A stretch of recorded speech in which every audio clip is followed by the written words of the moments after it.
I've been an avid hunter my entire life. Some of my fondest memories are of going on hunting trips in Michigan with my dad as a kid. He taught me so much, and we used to spend so much quality time together back in the day. I really miss him. Every time I go hunting now, the memories come pouring back, and I can still feel his presence with me. A few months ago, I went to his old hunting cabin deep in the woods on the 1-year anniversary of his death. It was my way of honoring him and thinking it would have been what he wanted. But I don't think he could ever prepare me for what I saw on that trip.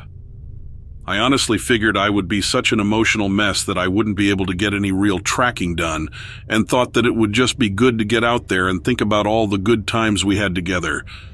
But to my own amazement, I was able to track a nice 10-point buck that would walk right across one of our old deer stands. I figured it would be a great way to honor the old man, and I could make some nice venison backstrap like we used to do together. So I was out in the woods tracking the buck for a few hours, and I heard something big rustling around in the bushes. I thought it was the deer, but when I got closer, I saw something really strange. It was this huge animal that walked on its hind legs. This thing was super tall, like 7 feet tall, and it had these crazy glowing blue eyes. I'd never seen anything like it before. It was crazy. His face looked kind of like a wolf, but kind of looked demonic and sort of like a human, but not at the same time. It was a horrifying combination. It had hair all over its body and had big, bulging muscles. I guess I was in shock because I just stood there with my rifle and froze. I didn't know how to react, and I couldn't move. I was so freaked out. Then the beast looked right at me with its freaky blue eyes and sort of hunched over. We both froze and stared at each other for a good while. I couldn't tell which of us was more surprised, me or it. Then all of a sudden, the beast let out this wicked roar that sounded like multiple animals at once. It was awful, and it freaked me out so badly that I just unloaded the whole magazine of rounds at him. I'm not sure if I hit him or not, but thankfully it was enough to scare the beast off, and it took off into the woods. I got my bearings about me and ran back toward the cabin as quickly as I could. I slammed the cabin door shut and kept my rifle aimed at the door in case the beast wanted revenge. I spent pretty much the entire night like that, but luckily I didn't see the beast again that night. I was freaked out and didn't sleep a wink. The next morning I called up all my hunting buddies and described what I had seen, but they all told me I just had too many brewskis and didn't believe a word of it. I was freaked out, and I cut my hunting trip short and figured I'd done my daddy proud. I didn't catch a deer, but I stumbled across the scariest beast in all of America. That was one for the books.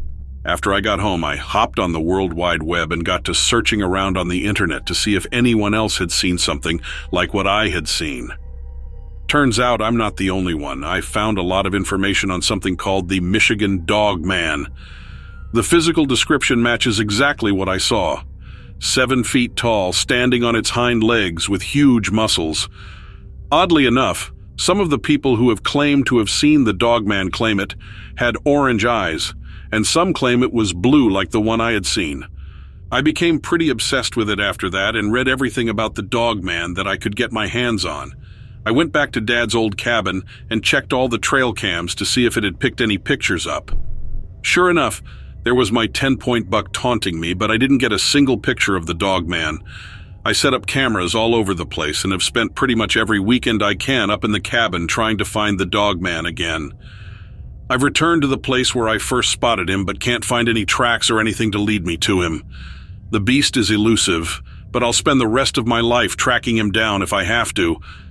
I've always been a God-fearing man, but never believed in Bigfoot, UFOs, aliens, and all that kind of stuff. But seeing the Dogman with my own 2 eyes has completely changed my mind about all of that. It made me realize how close-minded I've been my whole life. Just because it hasn't happened to me doesn't mean it hasn't happened to anyone else in the world. And the frustration I felt when trying to explain what I experienced to my best friends only to be shut down and ridiculed. That just ain't right. The truth is that we have no idea what's really out there, what's really going on. I've stopped watching the news because I now believe that the news that's being shoved down our throats is more like propaganda, trying to get us to think and behave in a certain way. The truth, I've found from my own experience, has been right in front of our eyes all along. We're just being programmed to not use our God-given sense and to just listen to whatever they want us to believe.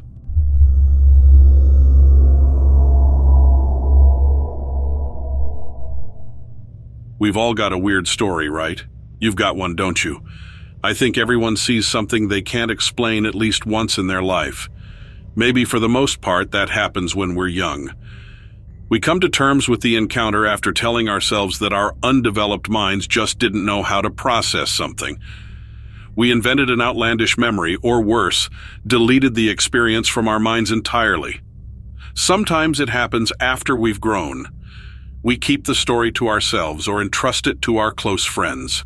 We share snippets of it with a therapist and listen closely as the encounter is broken down into more digestible parts. You agree with all that, don't you? Or am I just projecting? I thought that might be the case. Encounter kind of gives that away, doesn't it? Encounter says I met something, and not all of these stories begin like that. That is how my story begins. I met something. And that experience was in no way digestible, not before or after the therapy. You see, I have a lot of trust in my own mind. My line of work was intimately entwined with fields like physics and aerodynamics. I signed too many documents to say outright what kind of work I did, but I think you can imagine the usefulness of a mind like mine. You can imagine how an individual or an organization might want to apply those fields of study to the practical world. Anyways, I learned to trust my mind. It was the greatest muscle, refined and strengthened by years of study and application. To think that I just imagined the things I saw is just preposterous. One night I arrived home from work to find a cloud sitting above my home. It was too high in the atmosphere to be considered a blanket of fog, but it was low enough to appear strangely centered over my single-story suburban house. I looked at it, tilted my head, wondered aloud if the weather was going to take a turn for the worse, and then I forgot all about it. The low-hanging black cloud. My therapist would say that my memory was painting that moment to be more colorful than it could have been, more theatrical and exciting. The black cloud was a visual metaphor that I invented, according to them. It symbolizes the trauma and the looming dread. I remember taking off my coat that night. I remember washing the dishes from breakfast that morning and taking a shower before bed. I remember pulling the blanket up to my shoulder. Then I remember the sound of metal scraping against metal. I remember the tug of restraints around my wrists and ankles.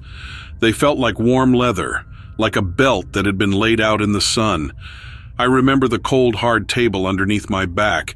I remember the bright lights blinking on and off overhead, playing with my senses like the poking of a stick. I remember the smell of chlorine and the faint burn that spread across my skin. I remember when the creatures stepped into frame. They sauntered into my peripheral vision and settled overhead. They were on top of me, looking down like a dentist might peer into an open mouth. I didn't feel any pain. I only felt the terror. I felt immeasurable fear as their large black eyes peered down at me. It seemed as though my body was being pulled in different directions, like they'd cut me open to puppeteer my bones. I was a little marionette on that table, dancing whichever way the creatures demanded. Their skin was gray. Their heads were engorged, swollen like water balloons. Their lips were thin and pressed shut throughout the entirety of the encounter. They never spoke. They never needed to. They seemed to communicate silently. I wondered if their mouths were so small for the same reasons that mankind's pinky fingers had shrunk over the years. They didn't need them anymore. They had a better way of speaking and a better way of breathing. I fixated on that question instead of on what was happening to my body. I couldn't endure that vulnerability. I couldn't bring myself to acknowledge that I had no idea what these creatures were doing to me. The lights blinked. I felt them swimming in my organs. Then I remember waking up in my bed. The interior of my house was destroyed, as if every piece of furniture had been raised to the ceiling and then dropped back down. I called my peers and not the police. I trusted the tests that they would perform more than what might be done at a hospital. They never let me see the results. They never let me resume my work either. Eventually, I shared that tragedy with my friends. I shared with my therapist. Like I said, they all have their theories. I invented the story to cope with the collapse of my career. I imagined the strange encounter when in reality someone very human had forced their way into my home and antagonized me while they were there. My favorite theory is that I'm willfully lying. Imagine that, will you? I'm so bored with my life that I've invented an excuse for everyone to call me a liar. I've purposefully given the world a reason to distrust me. I wish that were the case. I wish I could dismiss what happened as a dream. I wish I didn't still see that black cloud sometimes, hovering somewhere in the distance. I wonder if it's watching me or if it's moved on to someone else. Maybe I'm just seeing the next place it plans to attack. Maybe I should be warning people of what's to come when the storm cloud parks itself just above your roof. Maybe, but maybe not. What do you think? What responsibility do I have now after being turned away as a liar?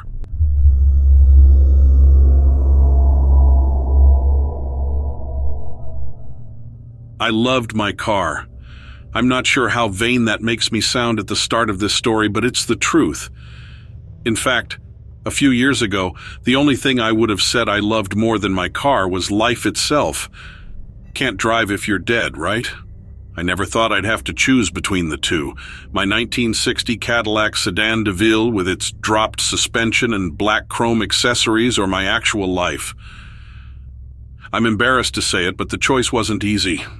Watching a monster tear apart the vehicle I'd pour my sweat, time, and savings into was probably harder than dying. I guess I'll never know for sure. The Cadillac helped me stand out from the rest of the rural Arizona community. It was part of a lifestyle and aesthetic that I guess I inherited from my father, who brought his particular taste to the farmland after moving from Los Angeles. Maybe I valued that even more than the chrome. That vehicle kept me connected to my dad. When it died, it was like losing him all over again. But I'm getting too sentimental. This story isn't about my father or the connection we failed to rebuild while he was still around. This story is about the beast. My neighbors are all miles away. We don't talk often, not unless there's an emergency. I heard whispers from them on a trip to town, rumors that the family to the south of my land had seen a strange animal skirting the edge of their pond. It was a hot summer, I told myself. Any creature with a tongue would be stopping by that pond, as it was the only source of fresh water for quite some distance. I didn't expect the opossums or the wild dogs to have a real grasp of drawing water from a well. They did describe the animal in a peculiar, though. They called it a naked bear. Now I'd seen pictures of starved and diseased bears online, so the image came to mind very quickly. But bears weren't exactly common in our area. I couldn't imagine what one would have been doing on our land. Looking back, I think it was just lost. Certainly that happens on rare occasions, right? I didn't take any stock in those stories. I went home as usual, parked my car in the usual spot in the shade of an old maple tree, and didn't bother to roll the windows. But I woke that night to the sound of the Cadillac's horn blaring. It bleated once and twice, loud enough both times to stir me from my bedroom, and then fell silent. I thought it might be some kids messing around with the car, so I ran out quickly and unprepared. But it wasn't a kid in my car. It was an animal that had scratched and clawed its way up and through the open window, crammed its sickly thin body through the narrow space just to get a closer look at the leather interior. I caught its body in the beam of my flashlight and I froze. It wasn't a naked bear, but I did understand the comparisons. It was the size of a large dog. Maybe it would have been bigger if it had any meat on its bones, and it did have a head that was vaguely ursine. The issue was the spines on its back, long and raised in a single row like a mohawk of bones. The issue was its tube-shaped tongue, which I saw unfurl and flop from its mouth like a butterfly's proboscis. The issue was its feet, which ended universally in sharp claws too long and too straight for any animal I'd ever known. They grew like knives instead of fingernails. They were knives which at the present moment were slicing through my seats like butter. I gasped and lurched forward and thought to open the door and start wrestling with the thing. The boils on its back made me pause. It wasn't a bear, but it was sick. Lesions grew around its shoulder blades, and its strange tongue was thick with a yellow mucus-like spit. I didn't want to deal with any part of that. Instead, I watched. It was burrowing into the seats like a squirrel carving out its next hiding place. Maybe it was building a nest, somewhere safe and warm for the night. I stood there with my heart in my throat until an idea came to mind. The inside of the car was ruined by then, but maybe I could still get the monster off of my property. I ran back inside and grabbed my keys, triggering the alarm on the Cadillac. The car wailed in a deafening blinking pattern. I couldn't help but think of it as the death throes of my lovely little vehicle. The shrieking was enough to send the monster into a frenzy. It jerked around the interior before spilling back out of the window and rolling to its feet. I watched it run clear off of my property, and then I stood and waited again. That time I was waiting for sunrise. I needed to assess the damage, but couldn't bring myself to do it with only a torch to light my way. When dawn broke, I cried. The interior could be replaced. The stink of the creature's saliva could have been washed out with enough attempts and enough conviction. The doors, where its claws had cleaved into the metal, could have been swapped for assembly line parts. But I felt like I was looking at a corpse. I loved that car. I wanted to protect it as though it was the last memory of my father, and instead I'd let it be destroyed. I parked it in a barn and left it there. Finding the monster became my priority, but I've never had success. The sick bear or the dog with the butterfly tongue, whatever you want to call it. Have you seen it? Because I owe that creature a world of punishment for the damage it did that night.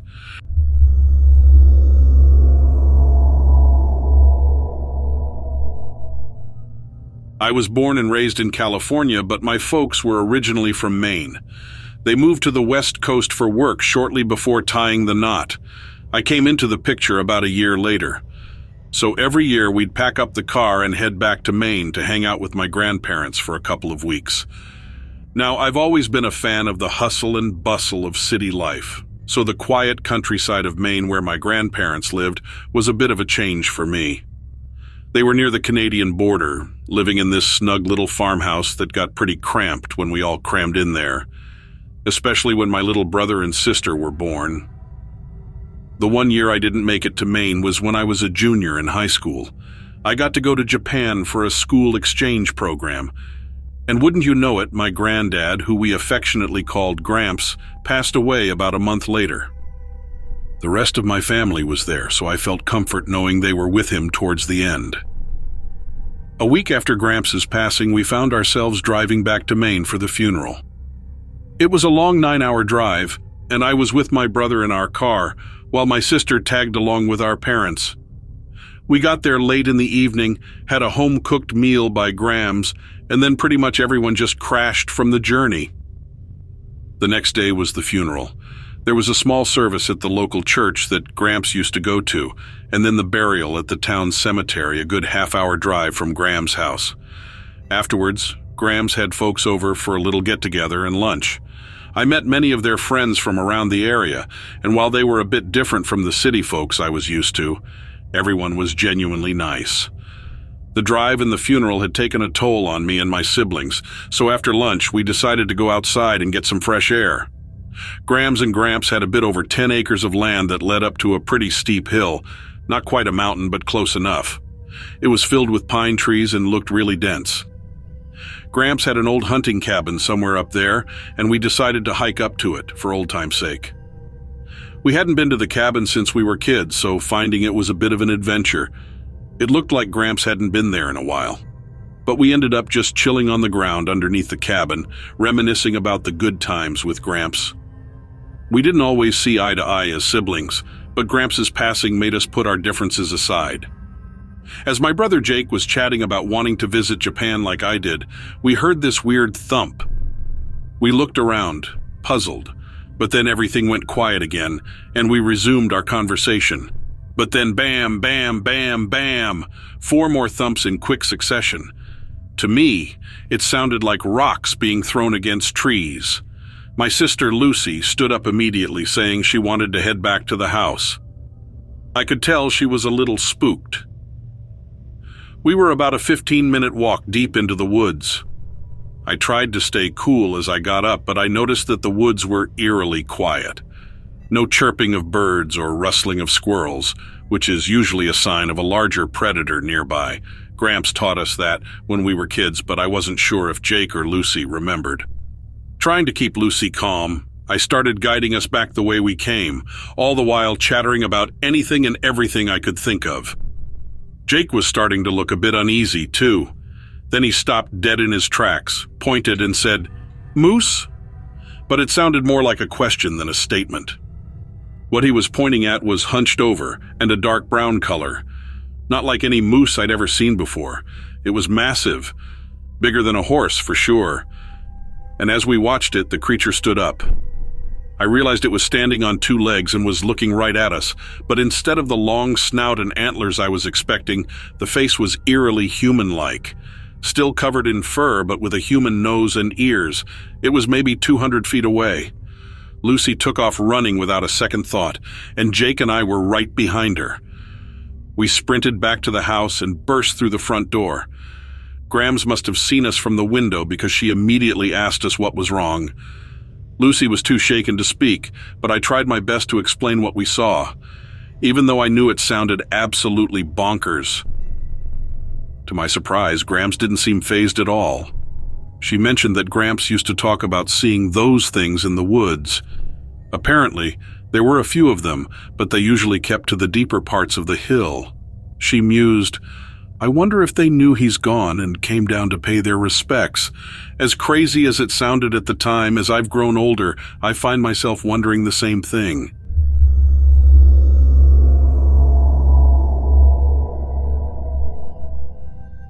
My name is Mike, and I'm a city boy, born and raised in New York.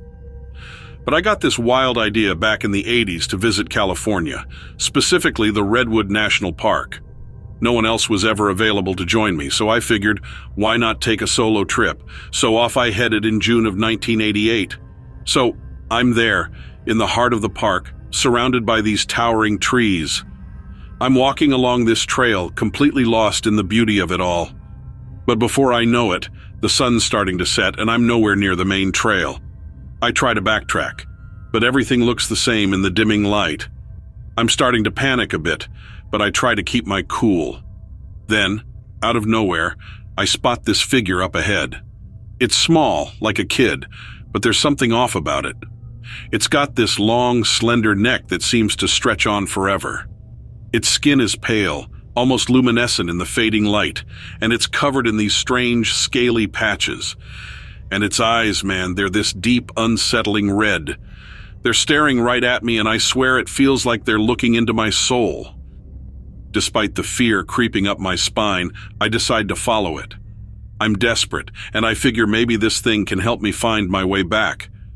I follow it for a bit, and it keeps stopping quickly to look back at me like it wants me to follow it. But then, out of nowhere, the ground just disappears from under me. I'm falling, and it feels like it's happening in slow motion. I land hard, and when I open my eyes, I'm in this dark cave, and I'm not alone. There are these things staring at me. They look like skulls, but they're moving like they're alive.